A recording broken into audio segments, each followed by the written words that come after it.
আগামী 22 জানুয়ারি সিলেট সফরে যাবেন বাংলাদেশ জাতীয়তাবাদী দলের চেয়ারম্যান তারেক রহমান। সেখানে হযরত শাহজালাল রহমতুল্লাহ আলাইহির মাজার জিয়ারতের মধ্য দিয়ে ত্রয়োদশ জাতীয় সংসদ নির্বাচনের প্রচারণা শুরু করবেন তিনি। শনিবার বিএনপির মিডিয়া সেলের পক্ষ থেকে গণমাধ্যমকে এ তথ্য জানানো হয়েছে। ভোটের প্রচার শুরুর বিষয়ে শনিবার ঢাকার একটি হোটেলে সংবাদ মাধ্যমের সম্পাদকদের সঙ্গে শুভেচ্ছা বিনিময় অনুষ্ঠানে তারেক রহমান বলেন, সামনে নির্বাচন, আমি একটি রাজনৈতিক দলের সদস্য।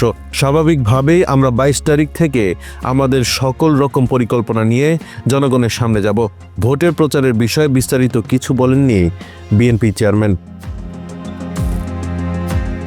জানা যায়, আগামী 21 জানুয়ারি জাতীয় সংসদ নির্বাচনের প্রতীক বরাদ্দ দেওয়া হবে। এরপর 22 জানুয়ারি থেকে শুরু হবে আনুষ্ঠানিক প্রচারণা। বিএনপি আনুষ্ঠানিকভাবে নির্বাচনী প্রচারণা শুরু করবে। এর অংশ হিসেবে তারেক রহমান সিলেটে হযরত শাহজালাল ও শাহপরান রহমতুল্লাহ আলাইহির মাজার জিয়ারতের মাধ্যমে প্রচারণার সূচনা করবেন। পরে সিলেট থেকে সড়কপথে ঢাকায় ফেরার সময় তিনি বিভিন্ন স্থানে পথসভা ও জনসভায় অংশ নেবেন।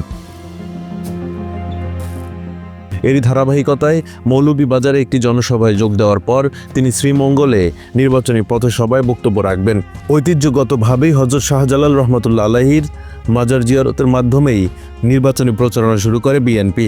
এর আগে শুক্রবার রাতে দলের স্থায়ী কমিটির এক জরুরি বৈঠক শেষে তারেক রহমানের উত্তরাঞ্চলের সফর স্থগিতের কথা জানানো হয়। সেই সঙ্গে এদিন দলের চেয়ারম্যানের দায়িত্বভার নেন তারেক রহমান।